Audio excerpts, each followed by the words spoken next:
وادی کاغان آپ نے نام سنا ہوگا. جی ہاں، دعوت اسلامی کا یہاں بھی مدرسۃ المدینہ ہے، جس کی توسیع و بلڈنگ بنانے کے لیے نگران کابینہ نے دورہ کیا اور کیا کہا آپ بھی سماعت کیجئے.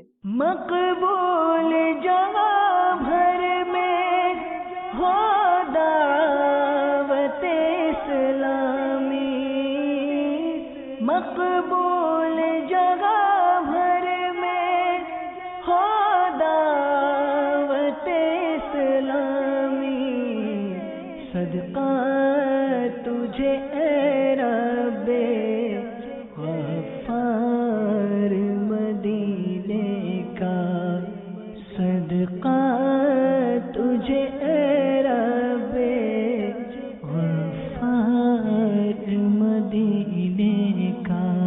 میٹھے اسلامی بھائیوں، مدنی چینل کے ناظرین، اس وقت ہم دعوت اسلامی کی جیلانی کابینات خیبر پختونخوا کی کابینہ تبرانی کابینہ کے ڈویژن فارس وادی کاغان میں ہیں.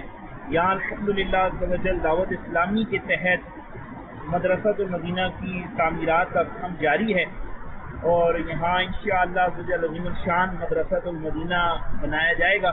پہلے سے الحمدللہ یہاں مدرسۃ المدینہ رہائشی موجود ہے، اب اس کے لیے بلڈنگ بنائی جا رہی ہے دعوت اسلامی کے تحت، اور لاکھوں لاکھ کے اخراجات الحمدللہ مدنی چینل کے ناظرین کو معلوم ہی ہے کہ دعوت اسلامی کے تحت تعمیرات پر لاکھوں لاکھ کے اخراجات ہو رہے ہیں. جامعات بن رہے ہیں، مدارس بن رہے ہیں، مراکز فیضان مدینہ بن رہے ہیں.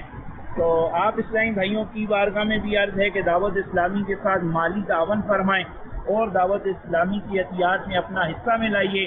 دعوت اسلامی تعمیرات کروا رہی ہے، دعوت اسلامی جامعۃ المدینہ مدارس المدینہ چلا رہی ہے. الحمدللہ جیلوں میں دعوت اسلامی کا مدنی کام ہو رہا ہے، گونگے بہرے نابینا اسلامی بھائیوں میں دعوت اسلامی کا مدنی کام ہو رہا ہے، اسلامی بہنوں میں باپردہ مدنی کام ہو رہا ہے، مدنی چینل آپ کے سامنے چل رہا ہے. ان سارے کاموں پر دعوت اسلامی کے لاکھوں لاکھ کروڑ اربوں ارب کے اخراجات ہیں. تو آپ اسلامی بھائیوں کی بارگاہ میں بھی عرض ہے کہ دعوت اسلامی کے ساتھ آپ ہی اپنا مالی تعاون فرمائیے اور دعوت اسلامی کو اپنی زکوٰۃ، فطرہ، عطیات دیجیے تاکہ دعوت اسلامی مزید دین اسلام کی خدمت آسان انداز کے ساتھ کر سکے. اللہ آپ کے جان مال میں برکت عطا فرمائے.